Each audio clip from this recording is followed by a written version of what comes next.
Jordan and Eric here on I-25 North to Fort Collins, Colorado. Okay, you want to talk about African Americans or the Confederates of the South? We got questions about both. Sure. Hit me. Which one? They said you were brave to be in South Carolina. Why were you so mean to those Trump supporters? They asked me? Well, it was kind of a tongue-in-cheek question. Well, here's the deal. Eric and I were doing an interview at the state capitol, and we saw a Confederate rally. The Confederate flag woman? Yeah, I recognize it. Ma'am, you got a second to talk? You have a minute to talk to us? I'm going right over there. All right, I'll follow you. Yeah. So we went over there, and I don't think we were mean or rude. I think we were journalists. We pressed them on why they're supporting Donald Trump, pressed them on the origins of the Confederate flag, and you know what? Somebody's got to do it, so the Young Turks will. And I thought we were very fair to them. I thought the video was fair. We didn't edit anything to make them look stupid. They look stupid all on their own. But it was very interesting. You know, a lot of these people the racism kind of seeps through their voice. It's very focused on making sure the white people stay on top. There were two guys who mentioned ethnic cleansing, but someone said the guy who mentioned ethnic cleansing scared me. Scared me too. I don't know if you noticed, he punched me in the chest. I don't know if that was in the video. Well, you have to watch the last road trip video to see the punch in the chest. It didn't make the cut. Yeah, so if you watch the behind the scenes, the first one we did, you know, he's an old man flailing around and he punched me in the chest. But yeah, you know, it is not a coincidence that Confederate flag supporters support Donald Trump. He has preyed to every last instinct these people have of bigotry, of racism.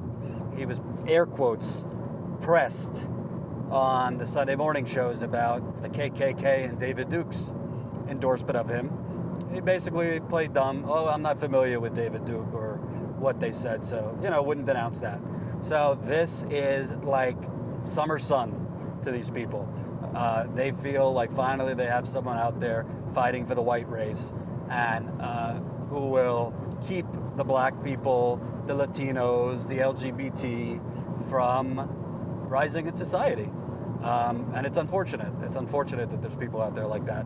Hey, whoever just said the KKK got their ass kicked in Anaheim yesterday, send us some information on that. Tweet it at Eric Byler at Jordan Chariton so we can look into it.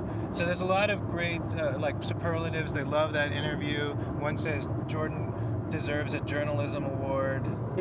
Tell Cenk Uygur at Cenk Uygur. Yeah, any compliments you have for our work, please do at Cenk Uygur so that we get more support and we get to go on more trips like this.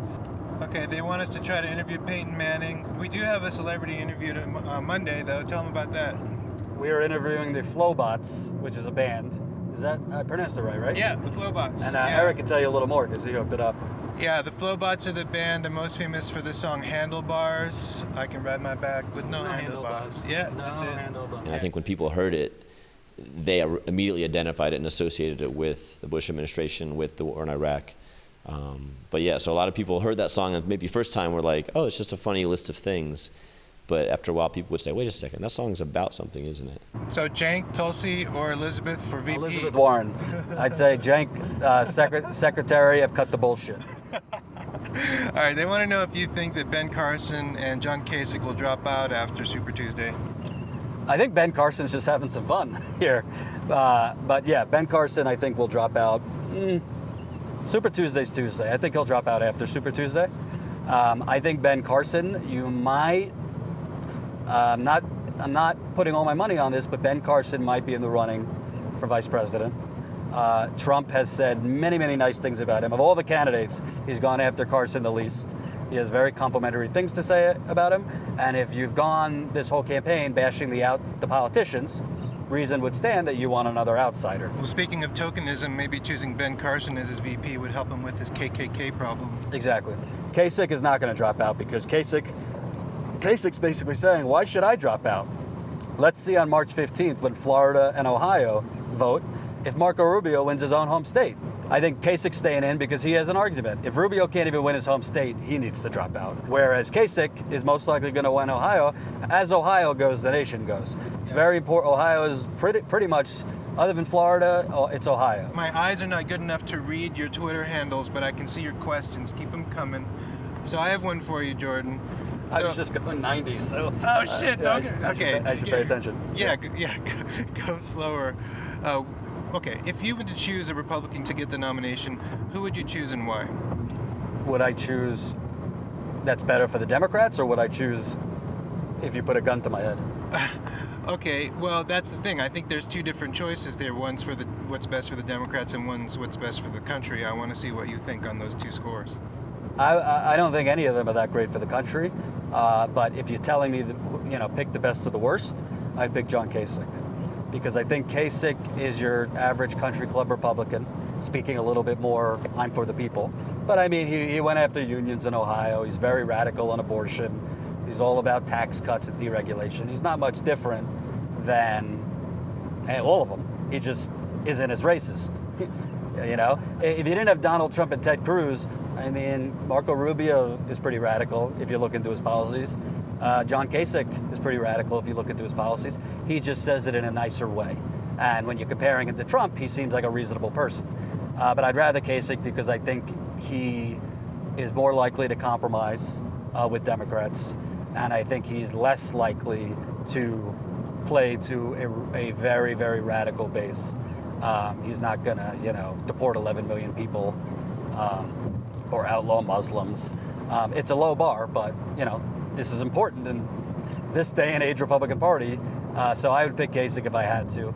Honestly, I thought John Huntsman a few years ago was pretty good. Unfortunately, he had as much charisma as Jeb Bush, so it was just a tough sell. But I think for the Democrats, the best they could get is Ted Cruz. I think Ted Cruz would get killed at Barry Goldwater levels. I think second best would be...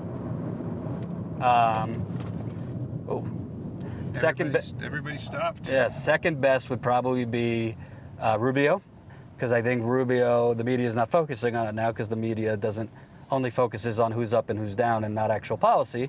But Rubio voted against the Violence Against Women Act, which basically was an act to help women who were assaulted and abused. Rubio is very extreme on abortion. If you were raped, he says you shouldn't get an abortion. If you're a victim of incest, you shouldn't be able to get an abortion. He only talks about the life of the mother, which, I mean, credit to Jeb Bush, to Kasich, even to Trump. Therefore, if you get raped, if you're a victim of incest, you should be able to terminate the pregnancy. But I think either Hillary or Bernie, when you have a seasoned vet, an experienced politician on stage with Marco Rubio, who basically has 6 lines, memorized, but other than that, is really just hot air. Well, he proved in the last debate he can memorize probably 12 or 15. Well, that's going up against Donald Trump, who's, make America great. That's his policy, and everybody else. But when you're going up against Hillary or Bernie, who have much greater knowledge, and you can't just repeat the same line that Obama knows what he's doing, it's going to be revealed that he's not ready for prime time. There was a great comment just now that Rubio is the choice of people like the Koch brothers, the establishment, because he's more malleable. Oh, yeah. He will be, as Donald Trump says, a puppet. And by the way, look it up. Rubio's tax plan is one of the more extreme plans. Yeah. He wants to get rid of the estate tax, which is basically rich people trying to give their earnings, property over to their children and not pay any tax. He has a huge cuts in the top rate for wealthy people. So, Rubio gives his song and dance about my parents came over here and I came from nothing and this and that. But he's not helping people who came from nothing. He's helping rich people. Would you like to see Bernie run as a third-party candidate if he doesn't get the nomination? No. As much as I agree with Senator Sanders' policies, and I think he's really been a historic agent of change just from the issues he brought up. If Hillary becomes the nominee, she is forced to stick with these issues, and if she becomes president, she's going to have to answer if she moves to the right, because she promised these issues. But Bernie running as a third party is essentially Ralph Nader getting Bush elected in 2000. He's going to take votes away from Hillary. I think if Donald Trump is the nominee, you're going to see record Republican turnouts. You've seen record turnouts in Nevada, in New Hampshire. And I don't want Bernie's electing Donald Trump. Hillary's not the greatest. Donald Trump could be a catastrophe for this country in many ways. You don't give a platform. I don't care if he's leading or not. You don't give a platform to someone spewing hatred. And then when he spews it, when he's actually asked about it, oh, I don't know. You know, when Chris Matthews asks him about, do you now think President Obama was born here? Oh, I don't like to talk about it. You know, that's like me going up and punching someone in the face and then saying, oh, but, you know, it happened 10 seconds ago, so it's over. Chuck Todd, same thing. Asked him this morning about him retweeting another white supremacist. It's not enough just to ask the first time. He gives us, you know, non-answer, and then you move on to the next question. That is normalizing racism. That's making it just, oh, it's just another thing from Trump. No, you press them on it continually, and you don't worry about asking the other 3 questions you want to ask. And you're the moderator of Meet the Press. If your producer says we got to wrap, you say we're going to go a little longer. You're not going to get fired. This is, but the problem is these people are getting ratings from Donald Trump, and their corporate media bosses don't want them pushing Donald Trump because they want Donald Trump coming on once or twice a week. And that's really, at the end of the day, if Donald Trump becomes president, you have the media to blame.